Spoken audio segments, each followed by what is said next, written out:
Ladies and gentlemen, boys and girls, hello, my name is SorcererDave, as I'm sure you're well aware, and this is an attempt at that hobby vlog thing that I talked about in my last channel update a while ago. I was thinking of doing one of these. We're a bit starved of 40k content on the channel at the minute, mostly because I can't film battle reports due to the lockdown in this country at the moment. So I haven't been playing any 40k, much less filming any at all, I'm afraid. So I was sitting and thinking about ways to produce something 40k related.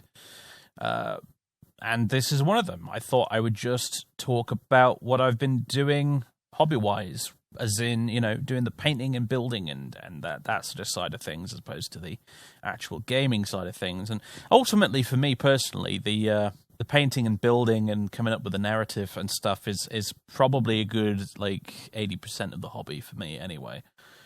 A lot of people mega into the gaming. They go to tournaments constantly. They play a good couple of games every week. I really don't. I play sort of maybe when there's not a global pandemic. I typically end up playing maybe one game a month, something like that.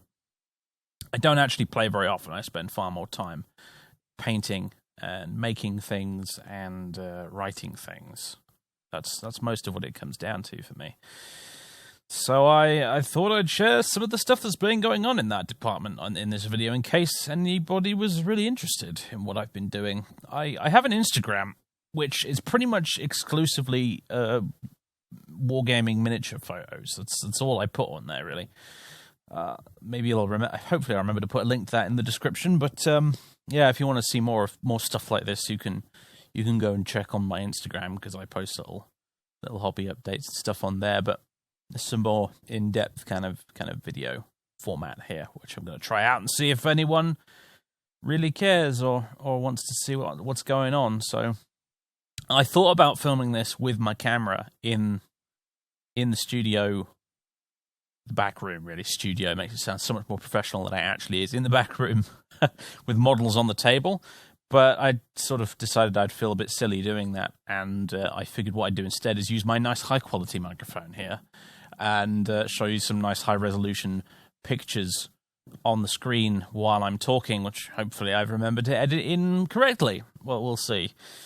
So, in fact, right now you probably should be looking at some pictures of Space Marines. My Space Marine chapter, the Revenants, who have appeared once or twice in my battle reports. I don't play them very often, because typically when I tend to play as Imperium, I typically tend to play as Imperial Guard rather than Space Marines. Space Marines were my first 40k army ever. So they'll always have a special place in my heart in that regard, and I can't imagine myself ever not having a Space Marine army just sort of about somewhere in case the option or need arises. But I recently decided, because I kind of wasn't really happy with their paint job and stuff, that I would sort of redo them a bit, give them a bit of an update, change the way they look slightly, expand their narrative slightly, that sort of thing.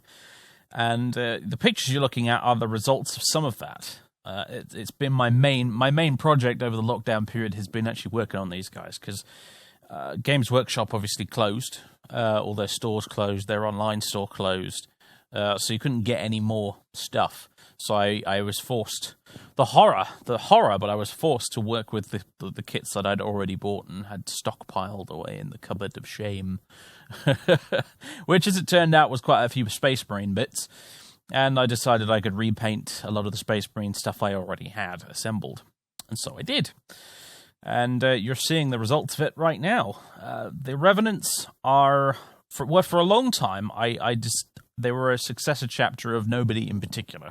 I could not be bothered to decide which Primarch they were descended from, mostly out of convenience, because it allowed me to sort of just use whatever chapter tactics I liked. Indeed, in the battle reports, I frequently used Iron Hands chapter tactics with them, and then I think once I used the Emperor's Spears chapter tactics with them and stuff like that. But since all that, there was a whole new Space Marine codex and supplements and what have you, and then they came with custom chapter tactic rules and stuff like that, and rules for being successors of various legions and things like that. And I decided to stop hanging around on the fence, and I decided I would make the Revenants successors of Rogel Dawn. They would be successors of the Imperial Fists Legion.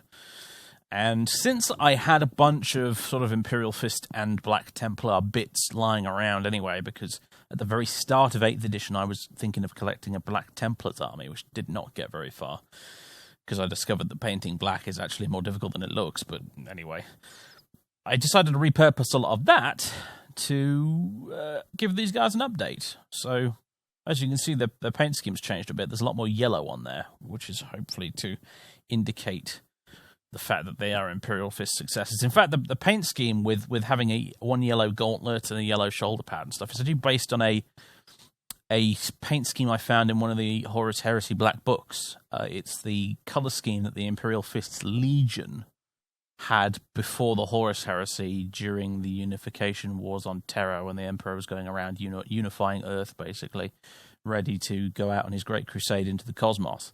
But that's what they used to look like, the Fists, back then. They had this grey armour with black trim and like a yellow shoulder pad and a yellow gauntlet and a yellow stripe down the middle of the helmet as well. And I looked at that and I saw that and I thought, gosh, that's really cool. It looks actually really similar to what my guys already look like. I just have to add the yellow bits and we're sorted. And so that's what we've got, basically. I'm not brave enough to do an army of Space Marines that are completely yellow, like actual Imperial Fists. No way. I'm too much of a scaredy cat to deal with that much yellow. Painting yellow is hard. As I discovered by adding yellow to the existing scheme I had, it's a difficult colour to deal with. But I think they've turned out quite nicely. I rebased them as well. Went for a slightly different desert scheme that I worked out. I actually did it by mixing some of that contrast paint. What is it called? Apothecary White, the white one. I mixed some of that with a bit of yellowy Xandri dust to make this very, very light sandy colour, and then just sloshed it all over the existing bases I had, and then dry brushed all of that with some Wraithbone, it's called, I think. With some Wraithbone. Actually, no, I didn't use Wraithbone, did I? No, I think I dry brushed it with white because it was very bright as it was, and then that gave you the sort of ultra bright sandy look that you can see on their bases, and I was quite pleased with the way it worked out. Actually, I actually dry brushed over the grass tufts as well to make them sort of blend in a little bit more, and that seemed to work quite well too. So they've got this ultra sandy basing scheme now, which I really like, because the Revenants are from a planet called Hades in their narrative. They're from a planet called Hades, and Hades is a death world that largely consists of a radioactive desert. Basically, it was a planet that at some point in its dark and mysterious history was, a thriving, wonderful world which lots of people lived on, and then some sort of atomic nuclear war type thing happened, and the planet became a blasted wasteland. In fact, there's evidence to suggest that it happened multiple times. Because remember, this is 40,000 years in the future. Planets will have gone through several phases of development over and over and over again over this entire period. Because a planet like Hades was probably colonized in say like the year, I don't know, 10,000 or so, and then 30,000 years later is where you bring it up to date with 40k. So this world was probably colonized and then became civilized, and then it blew itself up, and then rebuilt itself, and then became civilized again, and then blew itself up again, and so on until you end up with this sort of cycle of civilization rising and falling on this world over many, many, many, many, many centuries, over millennia, in fact. And then the end result is this strange world known as Hades, where it's mostly radioactive desert, and most of the population lives in caves underneath said desert, which is full of strange creatures and people and strange underground nations and stuff like that. And there's also like small tribes of people who actually do live on the surface in the less radioactive bits, who have adapted to the environment, and they walk around on these big walking platforms with gigantic spider-like legs, sort of big mechanical spider insectoid, sort of villages that move around. It's all a bit Dune inspired, I felt, but that was the idea I had in my head for their homeworld, and I decided when I was doing the rebasing that I'd try and make them look a bit like their sort of standing on their own, the sands of their own homeworld, and that's why they look the way they do. So there you go, a little bit of background lore stuff. Because all this narrative I come up with for my armies, it ends up staying mostly in my head. Occasionally I jot down little bits of it in the big Word document that I've got that contains all of my notes on this stuff.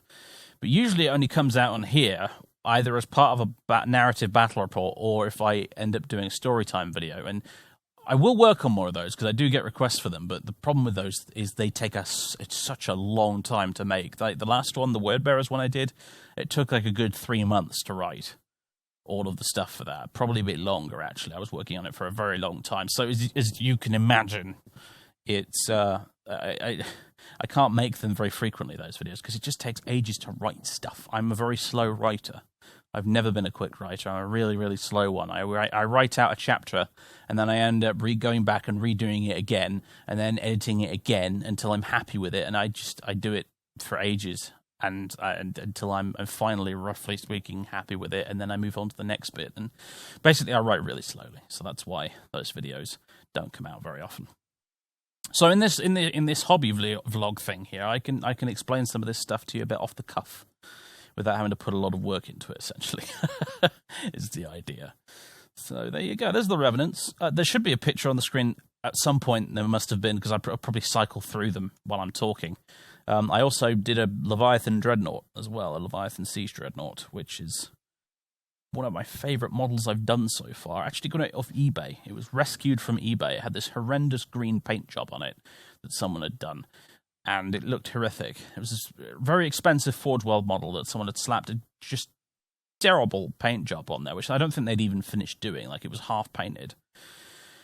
And I got it for a reasonable price, rather than buying a brand new one, because A, Forge World and Games Workshop were shut, and B, I actually have a super glue allergy, which means that building resin models is hard work for me, because I have to use a special type of odorless super glue, which is great because it means that I don't end up getting allergic reactions to it. But the downside of odorless super glue is it's way less strong, and it dries very, very slowly. So trying to build, as you can imagine, a big dreadnought model where using odorless super glue is it's going to take you all week, pretty much, because you're going to glue bits together and then wait a day for it to dry properly and then carry on building it and so on and so forth like that. So with a lot of resin models, like Forge World ones, I tend to sort of prowl around on eBay and see if anyone's selling any that have already been assembled, essentially, and then I can get them, and then I can make a few changes to them and then paint them up as I want to.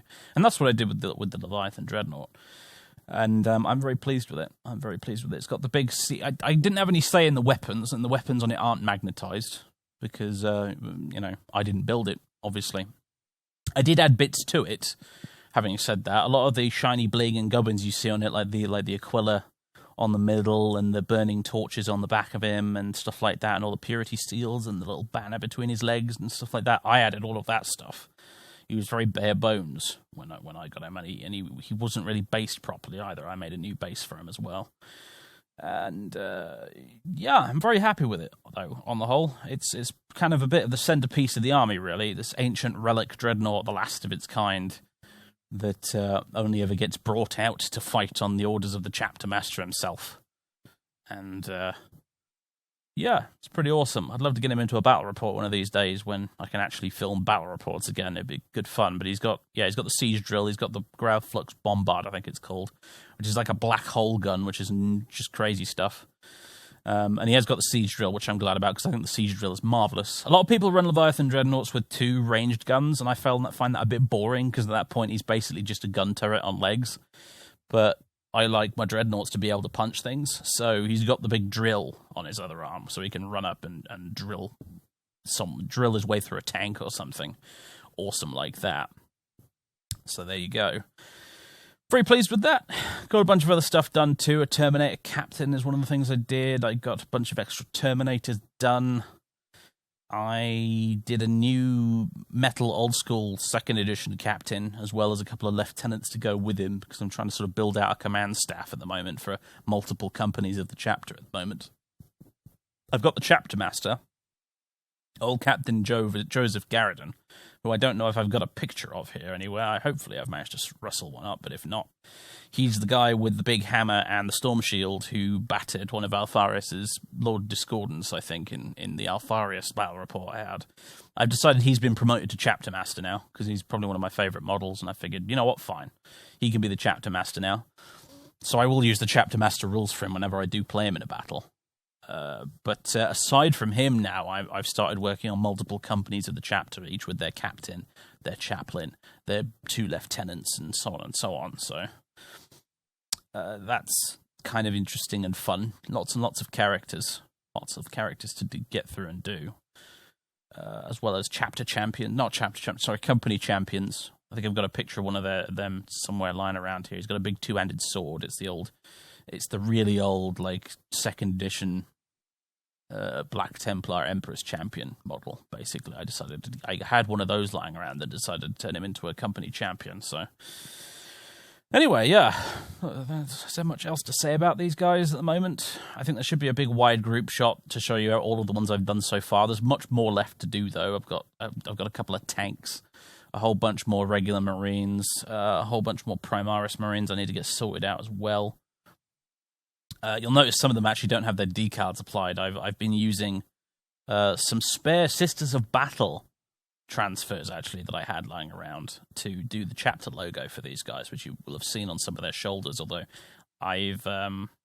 when I was painting some of them, I'd run out of those transfers. I've got some more now, so I can finish them off, but you'll notice some of them have got blank shoulder pads because I haven't added the transfers yet when I took the photographs of these guys. But there you go. Speaking of Sisters of Battle, though, I've mentioned before that I am working on a Sisters of Battle army, very slowly beavering away on it in the background, because they're not necessarily that quick to paint, the old Sisters of Battle. And they're a bit low priority as well, because Dan, who frequently films battle reports with me, he doesn't have a Sisters of Battle army, but his wife has a Sisters of Battle army, which she very graciously lets us borrow for battle reports. Gorgeous, gorgeous army called the Order of the Azurine Heart. Really, the really nice blue color scheme for them. And so, since we have on the channel access to a lovely Sisters of Battle army, my own Sisters of Battle army is a bit low priority because its presence in the videos is not necessarily required urgently, if you see what I mean. But when the mood takes me, I have been working on them in the background. I've got about 60 Battle Sisters done now. Some of which, hopefully, you can see on the screen, roughly about nowish.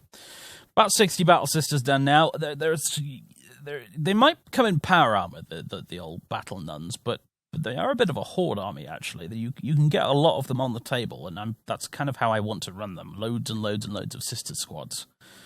Just running around with melters and flamers and stuff. That's the general idea. Obviously, I'll have to get the vehicles sorted from them and stuff later as well, but at the minute, I'm just trying to get the basic troops done.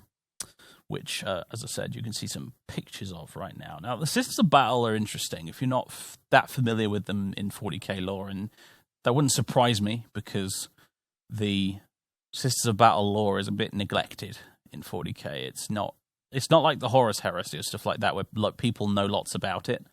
It's sort of one of those bits, slightly more obscure bits of the background that people don't tend to pay a lot of attention to. But the Sisters of Battle are effectively nuns with guns. They worship the god Emperor, and they're part of the ecclesiarchy, which is the state religion of the Imperium. And they were created in the first place because a corrupt ecclesiarch, who's essentially the space pope, basically wanted to create himself a personal army, but the ecclesiarchy was forbidden from bearing men under arms as part of a standing army. Now, he got around that by saying, it only says men under arms. It doesn't say anything about women. So he raised this army of woman warriors, the Sisters of Battle, and used them to fight a civil war in the Imperium, which eventually he lost. And the Sisters of Battle basically switched sides and were like, hang on a minute, this guy's bad news. We should probably kill him. And they did. But they stuck around even after all that was over, because I think the Imperium basically just decided, well, it'd be stupid to throw away this huge resource we now suddenly find ourselves with. And so they stuck around. And so you have thousands and thousands and thousands of these girls running around the galaxy, shooting aliens and heretics and what have you. There's far more of them than there are Space Marines, in fact. They're sort of a midpoint between Space Marines and Imperial Guard in terms of numbers and how elite they are. they're kind of interesting from that perspective. And also they're holy warriors. They are warriors of the church, basically, which sets them apart from the other factions as well a little bit. And the faction I've been working on, my Sisters of Battle order is a custom order that I made up myself. I didn't pick one of the existing ones because I find that a bit dull. I like to create my own stuff. And they are the order with the working title. This, by the way, I'm not totally decided on this yet, but for now, they are the Order of the Divine Hammer, and they are the Order of the Divine Hammer because they are a subset of the Sisters of Battle, a particular order that venerates the God Emperor as a builder, as a master of the forge, as a builder who forged the Imperium as we know it. They're if you're sensing a theme, they are a bit Imperial Fist inspired. They're all about siege warfare and building strongholds and fortifying stuff, and they're very Imperial Fist-esque. Essentially, they're all about siege warfare and construction and that sort of thing. And what they typically do is they go to planets, they battle for them, they take them over, and then they typically stay behind, and a bit like Roman legionaries used to do in the Roman Empire. Well, I don't think it was legionaries, was it? They got the auxiliaries to do it, didn't they, typically? But anyway, like the Roman army used to do in the Roman Empire, they stick around and they actually help rebuild the place after they've blown it all up. And that's kind of their shtick, basically. And some of you may remember the Morgan's Reach campaign, the narrative campaign I did with Dan on the channel with the Cadians taking on the Tyranids. And in the epilogue of that campaign, some of you may remember that I basically wrote about how Morgan's Reach never really recovered from the Tyranid invasion. All the hive cities and stuff were completely trashed and destroyed, and they had to rebuild the planet from scratch, and it ended up being rebuilt by the ecclesiarchy, by the church, as a shrine world. So that basically the world was turned from being this crowded hive world where loads and loads of people used to live into being a kind of huge monument world full of churches and cathedrals and stuff like that, to honor the sacrifice of all the Imperial soldiers who died there. And these Sisters of Battle, the Order of the Divine Hammer, that's where their headquarters now is. So the narrative sort of timeline, if you like, has moved on since the Morgan's Reach campaign, and now it's sort of become a shrine world, and the Sisters of Battle of the Order of the Divine Hammer, they're based there. I even painted a little commemorative banner, which you've probably seen some pictures of floating around on the video already, but in case I haven't already put that in there, I should have hopefully remembered to do it now. With a little Gene Stealer severed head and Morgan's Reach written on it and stuff like that.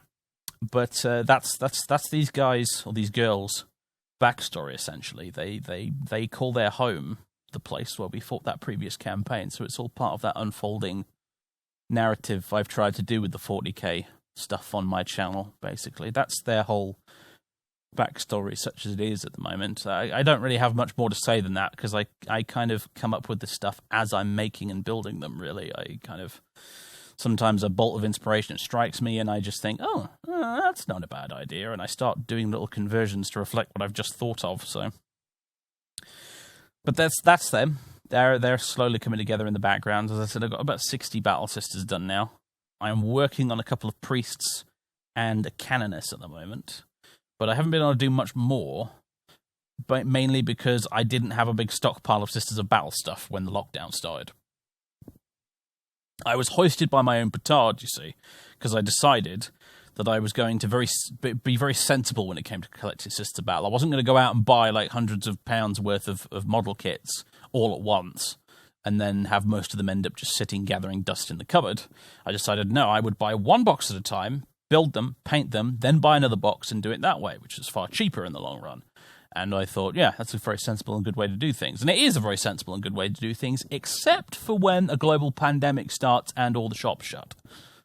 Yeah, so I found myself in the midst of the lockdown with basically no Sisters of Battle models left to build. So there you go. I've not made much progress on them lately, unfortunately, other than what you see in these photos, because I ran out of models, because I was being far too sensible, apparently. There you go. So that's the other thing I've been working on a bit. What else? There's not much else, actually. As I said, it's mostly been that because of the lockdown, actually. Really. I did a few extra little bits here and there of Imperial Guard stuff. I did a couple of extra officers and that kind of thing. I touched up a few paint jobs, actually, because I have a lot of metal Imperial Guard miniatures, and they get chipped a bit, their paint jobs, so I had to fix them up, which is not very exciting, but sometimes it has to be done. Then re-varnished and stuff, so they don't get damaged quite so easily again in the future, but hey. On the Imperial Guard note, though, there is a new project that I'm going to be embarking on very soon. This is the sort of new thing I want to work on going forward at the moment, and I've already ordered some of the bits I need to sort of make a start on this and do a prototype to see whether or not it's any good. But for a while now, I've wanted to start a second Imperial Guard regiment. I like the Cadians a lot, the good old Cadian 404th. I'll always have a special place in my heart, especially because of that narrative campaign we did with them. But here's the but. I'm more or less happy with them. As in, I don't feel the need to add anything else to their army. There should be on the screen right now, a big army-wide shot of them, with lots of tanks and lots of infantry squads and stuff in the photo. And that's not even all of them. That's only about half of the buggers on the table in that particular photo. I only had about half of them out at the time when I took that photo. The other half was still in the cases. I got a lot of them, and I've got enough of them. I don't really need to add any more to them. But I still want to do Imperial Guard stuff. So I decided, right, you know what? One regiment's not enough. One regiment, apparently, quite clearly, is not enough. I want another one. So for a while, I was going to get some Valhallans, which are those Russian-themed Imperial Guard. I managed to locate someone willing to sell me an army of them, the old metal models, but unfortunately, it ended up going to someone else, and so for a while I was a bit stuck. I was like, well, I'm not doing Valhallans then, I guess what am I going to do instead then? And I conferred with some friends of mine, and they threw a few ideas at me. And basically, what I've come up with is something I've wanted to do for a very long time now, but never could figure out a way of doing it that wasn't going to destroy my bank balance. And that is, I want to create my completely unique Imperial Guard regiment. So not picking one of the ones from the book, not Cadians, not Vostroyans, not Valhallans, not Talon, not Mordians, none of that stuff. I want to make something up completely unique that's of my own, from my own imagination. And I don't have a lot to go on with this right now because I'm still figuring it out, essentially. But I went browsing around for bits and stuff that you could get. And I found there's a shop called Atlantic Wargames, or is it Wargames Atlantic, or Wargame Atlantic, one of the above. And they sell these third-party they're totally not 40k Imperial Guard kits, right? Okay, but they clearly could very easily be used as 40k Imperial Guard kits. You see, and they sell one of the kits they sell is this sort of like French-themed one, sort of Napoleonic, vaguely Napoleonic-themed jobby, but mixed up with a bit of like sort of space-age technology, kind of perfect for making a 40k Guard regiment with. And I found those, and they're quite reasonably priced as well. They're like 25 quid for a box of 20 of them, as opposed to, with Games Workshop, it's typically about 25 quid for a box of 10. So that's not bad. And I'm going to combine those with some heads from Anvil Industries, another third-party place, and some existing bits that I've got lying around spare as well. I got a bunch of sort of Admech Skitarii weapons and arms and things, and a load of spare Cadian arms and stuff like that. And I'm going to kit bash, basically, my own unique Imperial Guard regiment. And hopefully they're going to look a bit like Prussian Landwehr from the Napoleonic era is the way they're going to look. I'm going to put a picture up on the screen right about now, hopefully, that illustrates what I'm talking about. But they've got these kind of blue coats and these peaked caps, which is very weird and unusual for the Napoleonic era, actually. Most people were wearing those big shakos and stuff, but these guys were wearing peaked caps. I think they were kind of like a militia-type unit. They weren't like proper soldiers, really, but I thought it was a really cool look. And essentially what I want to kind of do is a sort of space-age 40k kind of techno-gothic version of those guys. So big blue coats, peaked caps, and a kind of weird, sort of slightly gothic-y kind of look to them, sort of like advanced technology, but is deliberately made to look really old-fashioned. So lots of like las guns with like wooden stocks on them and things like that. A bit like the Vostroyans, actually, if you've ever seen those guys. A similar sort of deal to them. And I envision them sort of coming from a planet, which I've yet to decide on a name for, but hey, I envision them coming from a planet that is kind of almost sort of 19th, 18th century level of technology. It's this. There are feudal worlds in 40k, you see. There are planets which were colonized in the distant past, and for whatever reason or another, they sort of degenerated, and their level of technology declined, and they ended up reverting back to an almost medieval state. And there's a lot of them around in the galaxy. They just got kind of left behind by civilization, and just kind of degenerated into a weird pseudo-medieval state. And I imagine this planet as being one of those, but due to perhaps it having some natural resources that are very useful, or the Imperium needing more manpower in that sector or something like that, it was very rapidly brought up to par technologically with the rest of the Imperium, roughly speaking, very, very quickly. So it's a world which is sort of almost medieval, almost sort of like 18th century, 19th century in terms of the way it looks. Like they have very medieval-looking cities and that sort of thing. But it's got bits of 40k technology sprinkled in there. They probably have temples or cathedrals to the God Emperor, and temples of the machine cult of the Omnissiah and that sort of thing. And they raise regiments there which have this kind of slightly old-fashioned Napoleonic look about them. Hence the Prussian Landwehr kind of aesthetic I was thinking of going for.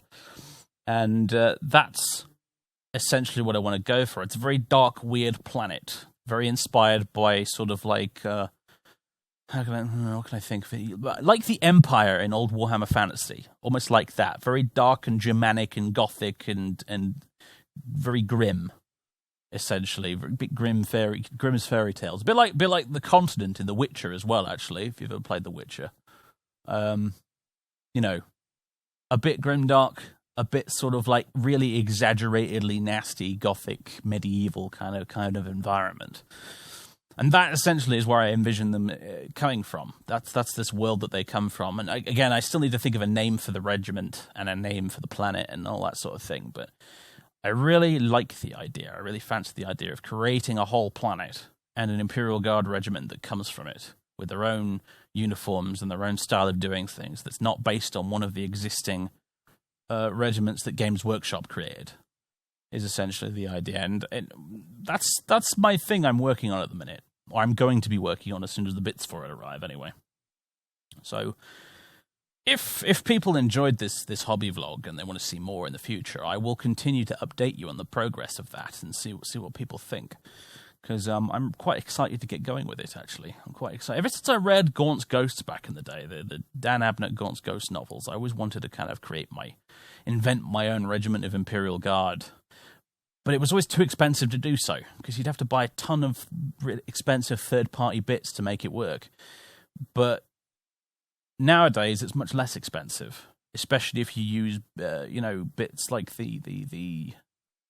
those Wargame Atlantic kits that I mentioned. They're very, very cheap for what you get, those things. So as a base for converting, they're really, really economical, which is something I really like. So that's something I intend to do. I want to make them quite tank heavy as well. I'm thinking like multiple super heavy tanks, particularly the ones with firing decks and transport capacity that the troops can ride in, if you see what I mean. I think that'd be quite fun. And I also wouldn't mind getting some aircraft, because that's the one thing my Cadians really lack, is they don't have much in the way of air support. So I'd kind of quite like these guys to have a bit of air support, so some Valkyrie transports and maybe some of the more expensive Forge World fighter planes and stuff, and bombers and that kind of thing. I think that could be quite interesting, potentially. I kind of fancy that. And some of the weird Forge World tanks as well, like the big flamethrower tank. I think that'd be quite giggle. To have one of them rolling up the table and just bathing everything in flames, with all the troops marching along behind it and stuff. I think that'd be quite interesting, quite cool. I envision them being sort of World War I style stormtroopers, basically, this regiment. They're sort of very fast, mobile, quick lightning strikes, as opposed to my Cadians who stand still and dig in and entrench a lot. They get their whole reroll ones to hit bonus if they stay still. Whereas like these guys, I imagine these Prussian-inspired stormtrooper Imperial Guards. I envision them being quite quick and nippy and moving up the table to secure objectives and destroy stuff at short range and that kind of thing. That's how I see them being. I don't know which sort of regiment tactic rules I would use for them. I think maybe Talon, because they're very focused on mobility, or possibly actually the actual Stormtroopers doctrine that normally Tempest Scions use, where you get if you're within half range of an enemy, you get like exploding dice rolls on 6s to hit or something like that, which could also be quite interesting, especially on tanks. You got like a Bane Blade that's having exploding hit rolls when it's within half range of stuff with its very long range guns. Could be surprisingly nasty, actually. I'd love to go with like custom regiment tactics from the Psychic Awakening books, but unfortunately pretty much all the custom regiment tactics are rubbish. I mean, I'll have another look at them in case there's something that jumps out at me that would really work, but they all seem a bit crap, honestly. Which is kind of a shame. But we'll see. We'll see. Anyway, so that's the big thing at the minute I'm really excited about. And I really want to I want the stuff to arrive through my damn mailbox so I can get started on it and actually post some photos on Instagram and see what people think of it, because I'm quite excited about it, but at the minute I'm sitting here tapping my feet waiting for it to arrive. Nothing I can do for now, but that's my big thing I'm excited about at the minute, in case you were curious. But that's the thing I'm going to be working on. Unfortunately, no pictures of it to share with you for now, but that's the thing I want to work on. There is one other thing, though. There is one other thing. And I don't know when this is going to happen, because it's based entirely on when Games Workshop gets around to releasing it. But Dan, who's in many, many of my battle reports, Dan, a.k.a. Redtooth, he has been working on an Age of Sigmar fantasy lizardmen army recently. Really cool little lizardman army.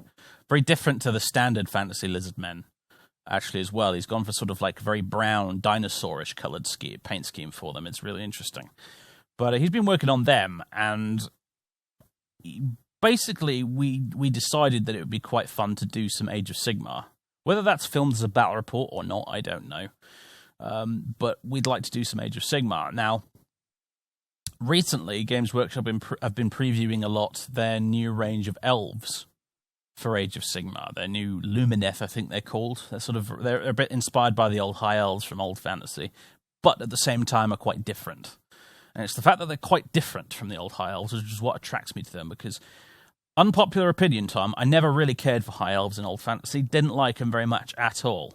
But the new Lumineth I kind of find interesting, because they are a bit different. They have these weird horned helmets. They have hammers. I mean, elves with hammers is a bit weird and interesting to me, and I quite like that. And they have these big sort of like bull-shaped automata, giant things that walk around with massive hammers and stuff. And they look really interesting. They look really interesting to me. And I sort of had an idea, which was essentially boils down to fire elves. That's what I wanted to do. Fire elves. Because in Age of Sigmar, the realm of fire, the Age of Sigmar is weird. Okay, weird. It's really, really strange. It has a kind of multiverse kind of setting going on, a bit like Planescape from D&D. It has many different realms in which all your battles take place. And people live in these various different realms and what have you, and they're absolutely impossibly huge. And generally speaking, I find it a really interesting setting. I still like old fantasy for what it was, but I like Age of Sigmar for being completely mad and different, and much bigger and open to more scope for you to invent your own stuff in it, which is the thing that I really like about it. And anyway, there's Akshi in Age of Sigmar, the Realm of Fire. And the Realm of Fire is, if you've ever played Morrowind, well, it's an awful lot like Vardenfell in Morrowind, like the Ashlands and that. Very volcanic, lots of ash everywhere, lava, burnt trees, all that good stuff. Which then got me thinking, hang on a minute, what if I did some Morrowind-inspired Lumineth for Age of Sigmar? And then I thought about it, and I thought about it some more, and I thought about it some more, and I thought, this is very silly, because this is going to be such an on-the-nose reference to a totally different thing. But at the same time, I think I'd really enjoy painting it. And so I'd quite like to do that. And the added joke of it, you see, is that Dan is playing Lizardmen, which are an awful lot like Argonians. And I would be playing my Lumineth, who would look an awful lot like Dark Elves from Morrowind. So we'd have a little sort of... Because this is the only two armies for Age of Sigmar we don't, so we'd end up playing them against each other quite a bit, which means you'd have to have a real grudge match out of it. So I thought it would be quite amusing. He's got his lizard men that look a bit like Argonians, and I've got my Lumineth that look a bit like Dark Elves. We could have them battling it out, maybe make a little campaign of it or something, I don't know. But I'd quite like to do that. I'd give them sort of gold armor, kit bash in a few other bits, maybe from some Dark Eldar kits, lots of bald heads and weird hairstyles and green stuff, some little beards on them and stuff like that, bright orange hair, dark skin, glowing red eyes, all the trimmings, basically. And basically make an army of very Morrowind-inspired Lumineth elves, basically. Instead of light elves, it'd be fire elves from the Realm of Fire. And I think that'd be really cool, honestly. I think the cavalry, for example, instead of riding horses, I might have them riding dinosaurs or something. I'd love to have them riding guars, but I think that would be a bit beyond my ability to sculpt, I'm afraid. But I could settle for dinosaurs, like some cold ones. That could be done. I could use some of those Dark Elf Cold One Knight kits to sort of kit bash that together and have them as my cavalry instead of the horse riders. That'd be quite fun, I think. So that's a side thing. Might be dipping my toes into Age of Sigmar, and I think I might be doing it with this weird Morrowind-inspired army of Lumineth. I don't know what people think of that. I think it's going to be a thing that people either completely roll their eyes at, or they think it's really cool, or maybe a bit of both. I don't know. But I quite fancy the idea. Of course, most of the focus is still on 40k, because that's what I actually film for the videos, but just as a side gig, it'd be quite a giggle to do that for Age of Sigmar, I think. I don't know, we'll see. There's a few other Age of Sigmar armies that really appeal as well, though. The new giants they previewed recently look awesome. I mean, literally awesome, as in awesome. They're really big and gianty and stuff. And ogres as well kind of appeal. I have to admit, as a chubby bloke who likes to eat a lot of food, I really identify with Warhammer ogres. Because they too are large chubby blokes who like to eat a lot of food. So I feel I identify strongly with ogres in Age of Sigmar. So they're a tempting one as well, I have to admit, purely from that perspective. I quite like the ones that ride around on the big beasts. I think they're called Beast Claw Raiders or something, the ones that ride around on the big mammoth-style monsters. They're kind of fun. I quite like the look of them. But I'm very much enraptured with this Dark Elf idea. I shouldn't say Dark Elves, because Dark Elves are a totally separate thing in Age of Sigmar and fantasy, aren't they? Let's call it a Dunmer-inspired thing instead. That'll make it clearer.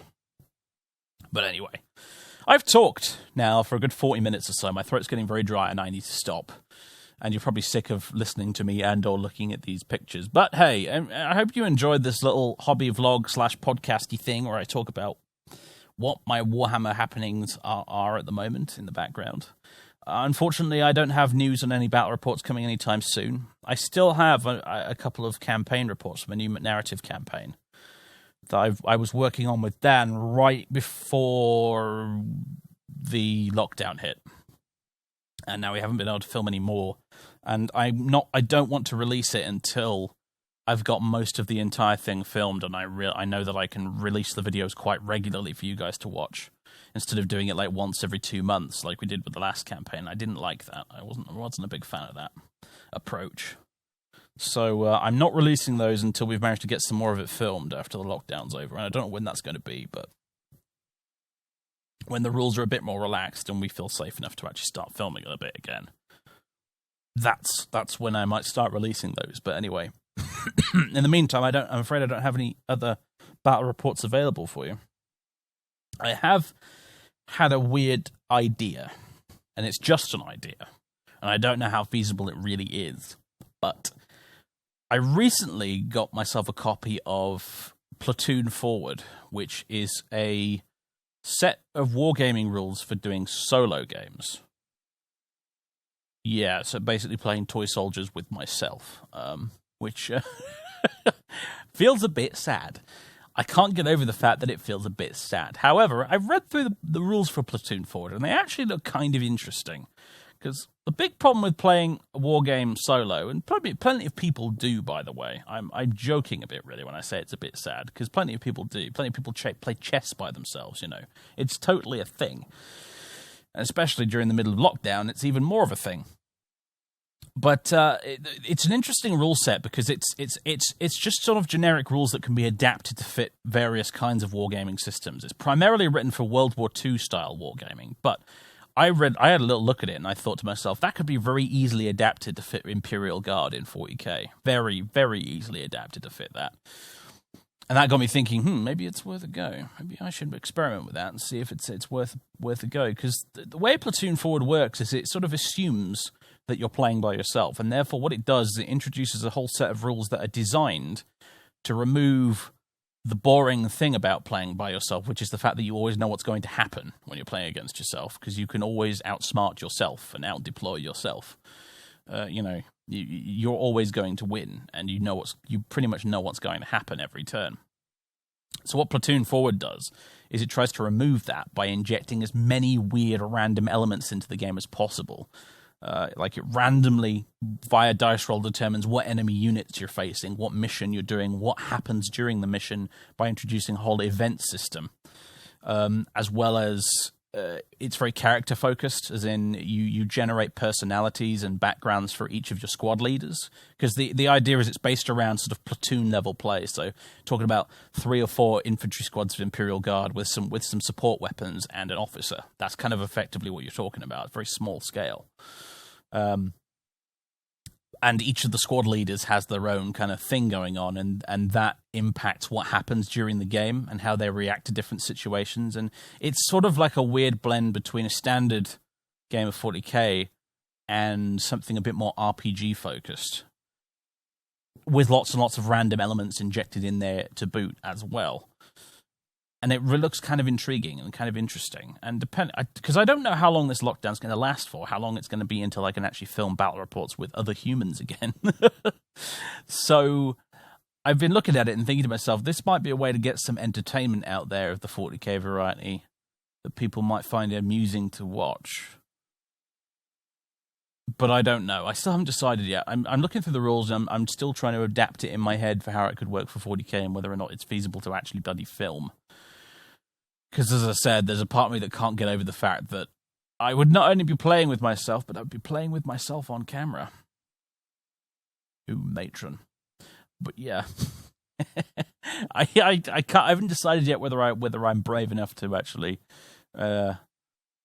lampoon myself in that manner by playing with toy soldiers alone on video on the internet. That's a bit of a leap, isn't it? If I'm really honest with myself. I mean, I kind of ritually humiliate myself for a living here on YouTube and Twitch. It's sort of what I do, but perhaps that's a bit of a step beyond even for me. I don't know yet. But whatever. I'm thinking about it. Let me know what you think in the comments if you listened all the way through this far. Anyway, I've run out of things to say now, I think. There's a bunch of my other armies that are not featured in this video. You're probably asking, well, what about the Orcs? Or what about the Eldar? Or what about the Chaos? And the answer is, I haven't worked on them lately because I haven't had access to any stuff to do with them. If I do more hobby podcasty things like this in the future, then expect updates on them as I go back to work on a bit more on my Eldar, a bit more on my Chaos, or a bit more on my Orcs. There is one thing I want to do with my Orcs, but I haven't had access to any of the bits for it to do it yet. But I don't know if any of you watched the battle report I did with my Orcs versus Dan's Tyranids in the Space Hulk, where Zog, I mean, spoilers here for the battle report, but Zog, my war boss, he managed to kill 2 Carnifexes by himself, including Old One Eye. And that got me thinking it would be really fun to do the time-honoured conversion that a lot of Orc players have done over the years, which is the Lootifex, which is literally a looted Carnifex. So you've got a Carnifex, and you've got lots of wires and things stuck in its head and all over its body, and you've got an Orc riding it on the top. And you essentially turned it into a Death Dread. It's effectively a Death Dread, and you would use the rules for a Death Dread, but it is a looted Carnifex. And I've seen pictures of people do that online quite a lot, and the idea has always just made me laugh my arse off. It looks hilarious. And now, because Zog killed a couple of Carnifexes in a battle, I like the idea of him going along and sending his big mechs to go loot the corpses and turn them into these Frankenstein monstrosities that charge around with the rest of the Orcs. So that's one thing orc-related that I do want to work on in the future, but I don't have anything to show for it at the moment because I don't have any damn Carnifex kits lying around and I haven't been able to buy any new ones yet. But at some point, Project Loot Effects will be a thing.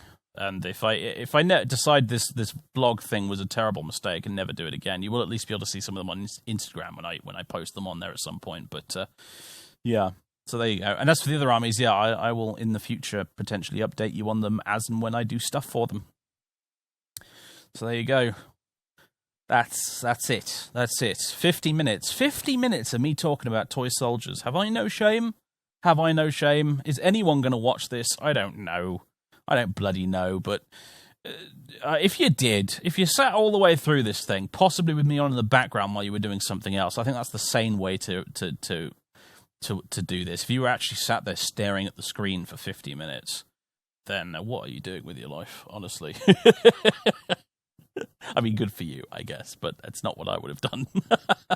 But anyway, if you've listened to this all the way through, ta very much for listening. I will catch you again very soon, and yeah, let me know in the comments if this was a good or a terrible idea, and if you'd like to see me do another one in the future at some point. But until then, ladies and gents, that's it. I'll see you next time for an actual gaming video where I play video games and actually do stuff other than talking my arse off. And until then, have a good one. Stay safe, everyone. Stay safe. I know it's warm and sunny and everything outside, and it's very tempting to go out there and see friends and stuff, but don't do it. Don't do it. Just don't. We'll all thank you for it later, honestly. But anyway, thanks so much for watching, wherever you are and whatever you're doing, and I'll see you next time. Toodaloo.